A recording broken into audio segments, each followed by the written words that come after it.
Speed, time and distance, इसको पहले तो चैप्टर का नाम को समझेंगे, फिर स्पीड का कन्वर्जन देखेंगे कैसे बदला जाता है किलोमीटर पर आवर से मीटर पर सेकंड में, रिलेटिव स्पीड समझेंगे, सापेक्ष चाल क्या होता है, एवरेज स्पीड मतलब औसत चाल, और फिर रेशियो मेथड। रेशियो मेथड आपका क्वेश्चंस को सॉल्व करने में काम आता है और सबसे इंपॉर्टेंट चीज यही रेशियो मेथड ही है कॉम्पिटिटिव्स के नजरिए से, क्योंकि ये मतलब टाइम टेकिंग क्वेश्चन सबको ये कम टाइम में सॉल्व करवा देता है रेशियो मेथड। तो ठीक है, पूरा वीडियो में बने रहिए, मजा आने वाला है। हेलो एवरीवन, जय महाकाल। बहुत अच्छा लग रहा है भाई, बड़े दिनों बाद वीडियो बनाने का सौभाग्य प्राप्त हुआ है। वैसे शर्मिंदा हैं कि इतने दिनों तक आप लोगों के लिए वीडियो नहीं बना पाए, लेकिन क्या करें, कई तरह के झंझट, टेंशन, झमेला बहुत कुछ रहता है लाइफ में ना, तो आदमी नहीं कर पाता है चीज़ सही से।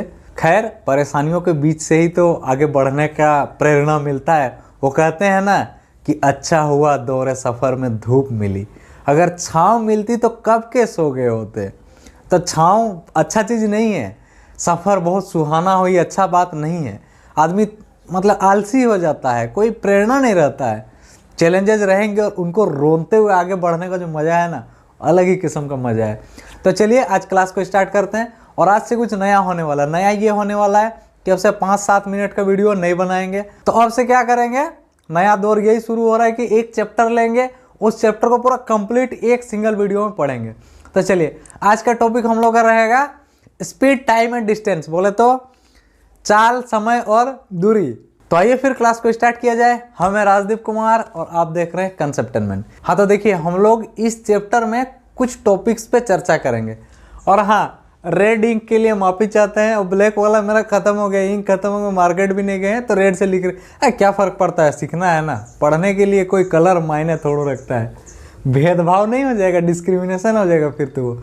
चलिए देखते हैं स्पीड, टाइम एंड डिस्टेंस, इसको पहले तो चैप्टर का नाम को समझेंगे, फिर स्पीड का कन्वर्जन देखेंगे कैसे बदला जाता है किलोमीटर पर आवर से मीटर पर सेकंड में, रिलेटिव स्पीड समझेंगे, सापेक्ष चाल क्या होता है, एवरेज स्पीड मतलब औसत चाल, और फिर रेशियो मेथड। रेशियो मेथड आपका क्वेश्चंस को सॉल्व करने में काम आता है और सबसे इंपॉर्टेंट चीज़ यही रेशियो मेथड ही है कॉम्पिटिटिव्स के नज़रिए से, क्योंकि ये मतलब टाइम टेकिंग क्वेश्चन सबको ये कम टाइम में सॉल्व करवा देता है रेशियो मेथड। तो ठीक है, पूरा वीडियो में बने रहिए, मज़ा आने वाला है। आइए पहले टॉपिक से स्टार्ट करते हैं।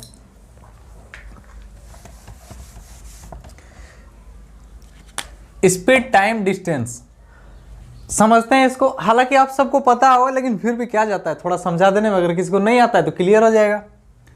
मान लीजिए कोई पॉइंट ए है, कोई पॉइंट बी है, इन दोनों के बीच का डिस्टेंस जो है 180 किलोमीटर है। ठीक है, एक व्यक्ति है जो पॉइंट ए से चलना शुरू करता है और बी तक पहुंचता है। उसको पहुंचने में कितना टाइम लगता है, 3 घंटे लगते हैं। तो यहाँ दो चीज़ दिया हुआ है, समझिए। ये जो है 180 किलोमीटर डिस्टेंस है और 3 घंटा जो है टाइम है, समय। अब हम लोग को पता करना है कि चाल क्या है, इसका मतलब स्पीड क्या है, किस स्पीड से क्या हो। इससे समझ में आ रहा है, 180 किलोमीटर 3 घंटे में गया, मतलब 1 घंटे में 60 किलोमीटर जा रहा है, तब ना 180 3 घंटे में जा रहा है। कैसे निकलेगा, जो बेसिक फॉर्मूला है वो यही है, speed equal to distance by time. ये हो गया स्पीड, टाइम, डिस्टेंस। हम लोग का चैप्टर का नाम हम लोग को समझ में आ गया। अब आगे नेक्स्ट टॉपिक पढ़ते हैं। अगला टॉपिक है स्पीड कन्वर्जन। कन्वर्जन मतलब बदलना। तो जैसे मान के चलिए कोई व्यक्ति जो है 90 किलोमीटर पर आवर, 90 किलोमीटर प्रति घंटा के रफ्तार से जा रहा है। 1 घंटे में 90 किलोमीटर जा रहा है, तो 1 सेकंड में भी कुछ दूरी जा रहा होगा। किलोमीटर में ना सही, मीटर में जा रहा होगा, 10-20 मीटर जा रहा होगा ना 1 सेकंड में। तो कितना मीटर प्रति सेकंड जा रहा है वो हम लोग को निकालना है, मान के चलिए। तो 90 किलोमीटर पर आवर को मीटर पर सेकंड में चेंज करना है। तो 90 किलोमीटर बट्टे 1 घंटा, 1 घंटे में 90 किलोमीटर जा रहा है। इसको कैसे चेंज करेंगे, किलोमीटर को मीटर में चेंज करेंगे। किलोमीटर को मीटर में चेंज करने के लिए 1000, 1 किलोमीटर में 1000 मीटर होता है। 1 घंटे में कितने सेकंड होते हैं, 1 घंटे में हम लोग को पता है 60 मिनट होते हैं, और प्रत्येक मिनट में 60 सेकंड होते हैं। ठीक है, इसका मतलब हुआ कि 90 गुना 1000 बटे 3600, ये डबल जीरो कट गया, 2 18 में 36, 2 5 में 10, तो हो गया आपका 90 गुना 5 बट्टे 18। ये डिजिट याद रखिएगा, ये फ्रैक्शन जो है 5/18। जब कभी भी किलोमीटर पर आवर को मीटर पर सेकंड में चेंज करना हो तो 5/18 से डायरेक्ट गुना कीजिएगा, इतना तामझाम करने का जरूरत नहीं है। तो चलिए अब इसका क्या हो जाएगा, 18 5 90, 5 5 25 मीटर पर सेकेंड। प्रत्येक सेकेंड में 25 मीटर जा रहा है, 25 मीटर पर सेकेंड। क्लियर है। नेक्स्ट टॉपिक, ये सबसे मजेदार टॉपिक है, relative speed, theory of relativity, Albert Einstein की चीज। चलिए रिलेटिव स्पीड, वैसे तो हम डायरेक्ट इसका फॉर्मूला लिखवा सकते हैं कि एक ही दिशा में जा रहे हैं तो घटा दीजिए, ऑपोजिट में आ रहे हैं तो जोड़ दीजिए। क्या मतलब है, आदमी को जब समझ में नहीं आया तो गणित में और हिस्ट्री रटने में फ़र्क क्या रह गया फिर। चलिए इसको समझते हैं। मान के चलिए वही पुराना किताबों वाला एग्जाम्पल, एक बस में आप बैठे हैं, आपका दोस्त भी बगल में बैठा है, बस चल रही है, आप बाहर देख रहे हो तो लगेगा हाँ भाई हम चल रहे हैं, अंदर ही देखो, बस के अंदर है, बाहर इधर उधर ताक झांक नहीं करो। आपके दोस्त और आप एक दूसरे के रेस्पेक्ट में, एक दूसरे के सापेक्ष में रेस्ट में हो, कोई एक दूसरे को छोड़ के आगे नहीं भाग रहा है, आप दोनों को लग रहा है कि हम दोनों रेस्ट में हैं, ठीक है। लेकिन एक बाहर वाला आदमी अगर देखे बस के बाहर से, तो उसके दृष्टिकोण से आप दोनों चल रहे हो, आप दोनों मोशन में हो, ठीक है। तो इसका मतलब ये हुआ कि रिलेटिव स्पीड जो है वो किसी के रिलेशन में होता है, कोई ऑब्जर्वर होना चाहिए, ऑब्जर्वर चेंज स्पीड चेंज। आप जब अब तक ऑब्जर्वर हो तब तक आपका दोस्त बगल में बैठा हुआ है, कुछ कहीं नहीं भाग रहा है, बाहर वाला ऑब्जर्वर देख रहा है, उसके लिए आप दोनों भाग रहे हो, ठीक है।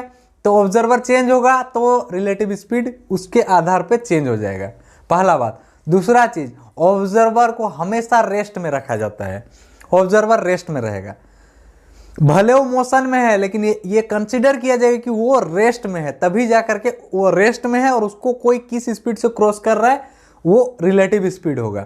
मान के चलिए आप 60 के स्पीड में बाइक चला के जा रहे हैं, एक जन बगल में 90 के स्पीड से क्रॉस कर रहा है आपको, उसी दिशा में, सेम दिशा में, तो आपको ऐसा नहीं लगेगा कि वो 90 के स्पीड से जा रहा है, आपको लगेगा हाँ धीरे धीरे हम भी चल रहे हैं, वो धीरे धीरे स्लोली हमको पार किया। कितना स्पीड से पार किया, आपको 90 का स्पीड नहीं लगेगा, कम ही लगेगा। वही जगह अगर आप 60 की स्पीड से जा रहे हो, कोई 90 का स्पीड से ऑपोजिट से आ रहा है, अरे बाप रे, लगेगा साए से नहीं पार हुआ, 90 नहीं था वो 190 का स्पीड से पार हुआ जैसे लगेगा। ऐसा क्यों भाई, एक ही दिशा में जाते हुए नहीं पता चल रहा है, ऑपोजिट दिशा में बहुत ज़्यादा पता चल रहा है। रीजन क्या है देखिए, समझते हैं ब्लैक बोर्ड में। मान लीजिए आप 60 का स्पीड में हैं, आपका बाजू वाला 90 का स्पीड में है, अगर वो भी 60 की स्पीड में रहता तो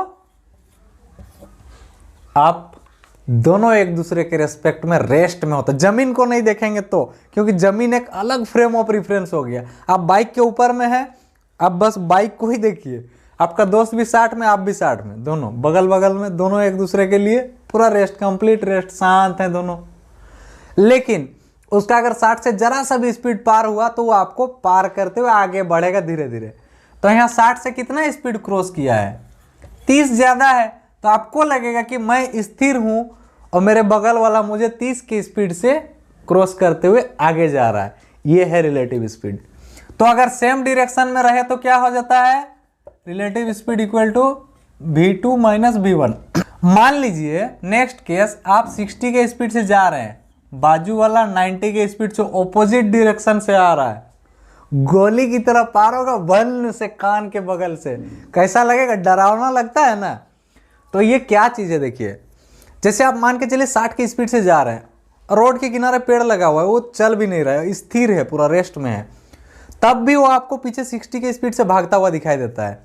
तो जरा सोचो, अगर पेड़ जब रेस्ट में है तब 60 में पीछे भाग रहा है, अगर वो 90 का स्पीड से सच में पीछे भागे तो आपके वजह से जो पीछे भाग रहा था वो भी, प्लस उसका अपना जो भाग रहा है, दोनों का दोनों ऐड हो जाएगा। तो इसीलिए ऑपोजिट डायरेक्शन में जाते हुए हमेशा रिलेटिव स्पीड ऐड होता है, v1 प्लस v2। मामला क्लियर है। चलिए इससे रिलेटेड एक क्वेश्चन सोल्व करते हैं, वैसे बहुत सारे क्वेश्चन सोल्व करेंगे लेकिन चैप्टर के एंड में, खत्म होने के बाद।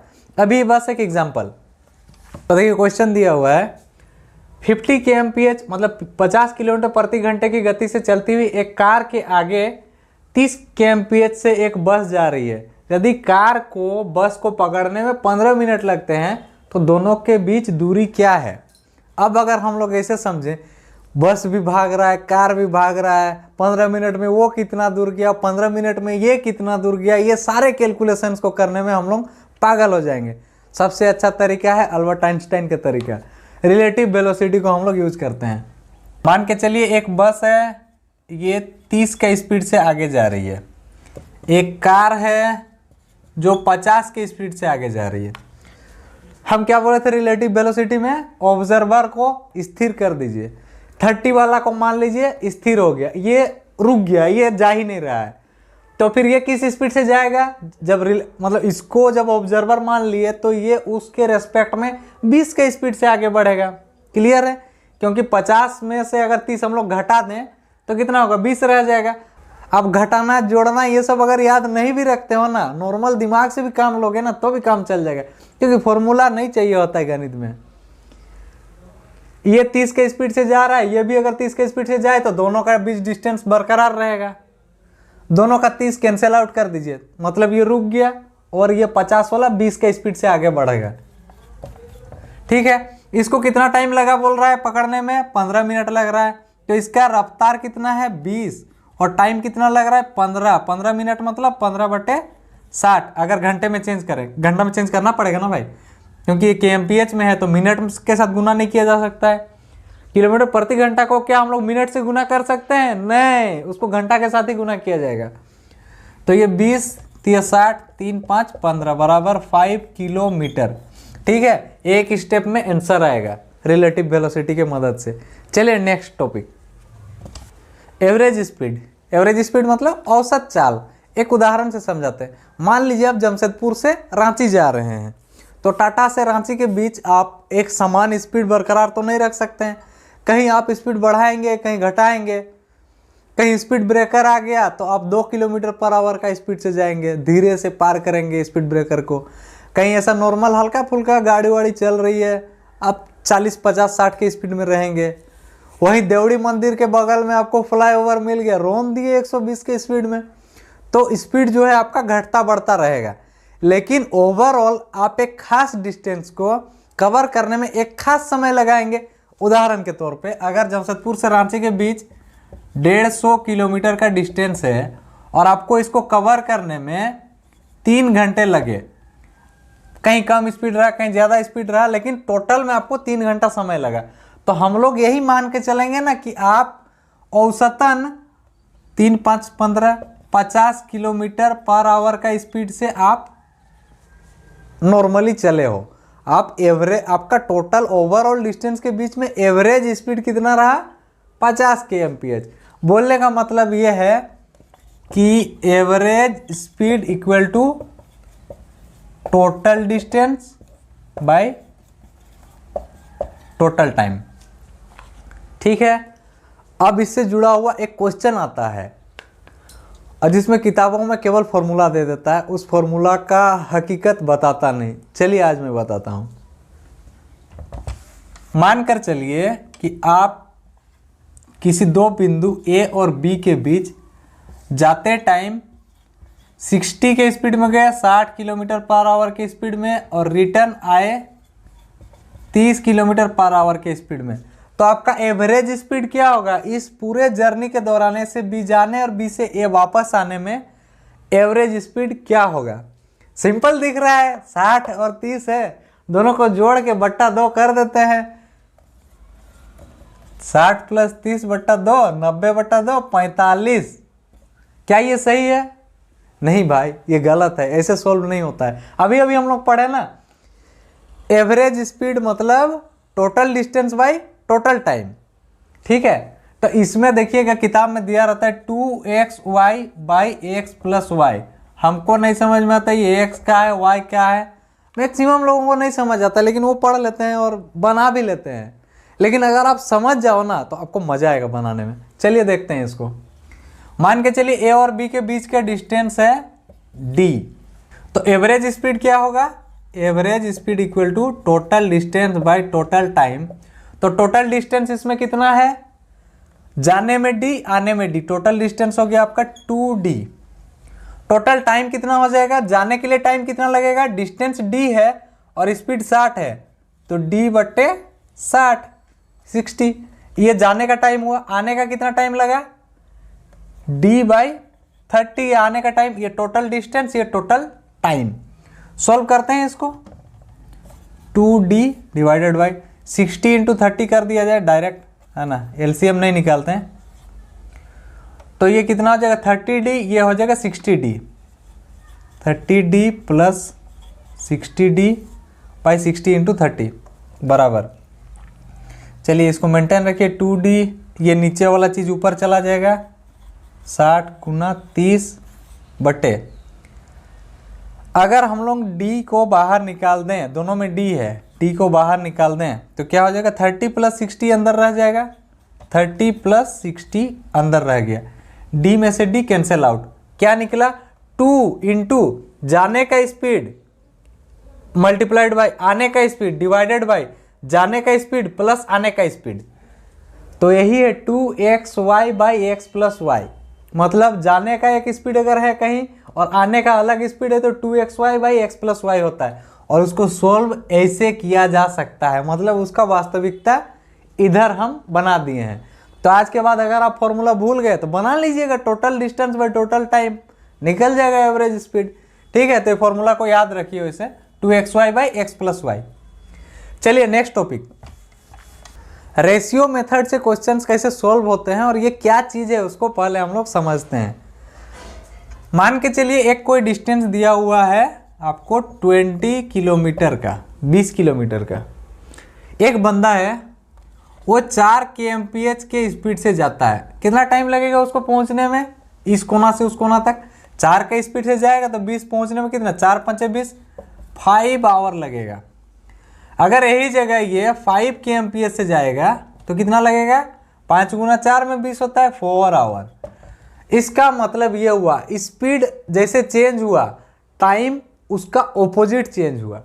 मतलब अगर स्पीड का रेशियो x और y है तो टाइम का रेशियो क्या हो जाएगा, y/x हो जाएगा।